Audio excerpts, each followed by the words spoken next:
Hello வணக்கம், இது உங்கள் சிவி ஜோன். சொல்லணும் எப்படி இருக்கீங்க? இப்போ பார்த்தீங்கன்னா பிக் பாஸ் வீட்டுக்குள்ளேயே வந்து நம்ம விஜய் சேதுபதி அவர்கள் வந்தார். எதுக்காக வந்தார் அப்படின்னா, சுபிக்ஷா போன அடுத்த நிமிஷமே வந்துட்டு நானும் அப்புறம் பார்க்குறேன்னு சொல்லிட்டு கிளம்பிட்டார். அதுக்கப்புறம் பார்த்தீங்கன்னா எல்லாரும் வெளியே வந்து நின்னாங்க. அதுக்கு முன்னாடி வந்து நம்ம விக்ரம் வந்து வினோத் கிட்ட சொல்லி ஃபீல் பண்ணிட்டு இருந்தார் நம்ம திவ்யாவை பற்றி. என்னங்க இது இப்படி இருக்கேங்க, இப்போ நம்ம எதுவுமே பேச முடியாதா அப்போ நம்மளாம் ஒரு சில தகவல்லாம் பேசிட்டு இருந்தார். அப்போ வந்துட்டு கூப்பிட்டாங்க, பிக் பாஸ் கூப்பிட்டாங்க, வெளியே வந்து நின்னாங்க. அப்போ அந்த வானவெடி கீழே போயிடுச்சு. அதுக்கப்புறமா டிக்கெட்டு ஃபினாலே வந்துட்டு வந்தது. நீங்கள் இப்போ எடுத்துக்கன்னு சொல்லும்போது நம்ம விஜய் சேதுபதி அவர்கள் வந்தாங்க. அதுக்கப்புறம் அவங்க கையால் வாங்கினாங்க. வீட்டை சுற்றி பார்க்கலாம்னு சொல்லிட்டு உள்ளே வந்தார். வந்துட்டு அங்கே வந்துட்டு ஒருத்தருக்காக பேசும்போது திவ்யா வந்து பேச ஆரம்பித்தாங்க. உடனே கலாச்சார், ஏம்மா நிறைய நேரம் பேசுகிறாதான்ற மாதிரி. இல்லை சார், புரிஞ்சிச்சு, நான் அதிகமாக பேச மாட்டேன். ஏன்னா போன வாட்டி வந்துட்டு காதை அப்படி திருப்பிட்டார்.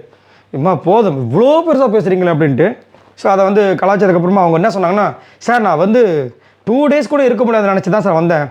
ஒரு பாயிண்ட்டுக்கு மேலே நான் நானாகவே இருந்தேன் சார் அப்படின்ற மாதிரி அவங்க சொன்னாங்க.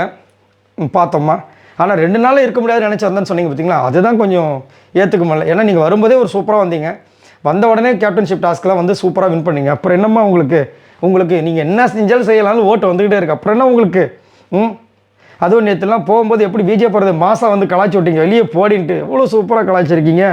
அப்புறமா விக்ரம் வந்து என்ன சொன்னார்னா, எதையாச்சும் சொல்லிவிட்டு நான் மாட்டிக்கிறேன் சார் அப்படின்போது அதெல்லாம் கொஞ்சம் பார்த்து பண்ணிக்கோங்க அப்படின்னா. அதுக்கப்புறமா வந்துட்டு பர்ஃபெக்ஷன் அப்படின்றது சூப்பராக ஒரு வார்த்தை சொன்னேன், ரொம்ப பிடிச்சிருந்தது.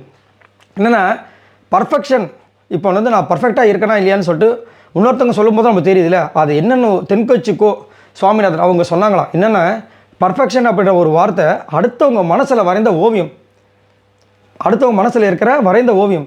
அவங்க மனசில் நம்ம போய் எப்படி வரைய முடியும்? அது அவங்களாம் வரைஞ்சிக்கிற விஷயங்கள். ஸோ அதை பற்றி நம்ம கவலைப்பட தேவையில்ல. பர்ஃபெக்ஷனாக இல்லையா, இருக்குமா இல்லையான்றதை நம்ம தெரிஞ்சால் போதும், மற்றவங்க தெரியணும் அவசியம் இல்லைன்னு ஒரு அழகான விஷயத்த சொன்னார். அது ரொம்ப அழகாக இருந்துச்சு. அதோட வந்துட்டு சரி நான் உங்களை அடுத்த வாரம் சந்திக்கிறேன்னு சொல்லிட்டு அவர் கிளம்பிட்டார். நானும் கிளம்புறேன். பாய் நண்பர்களே.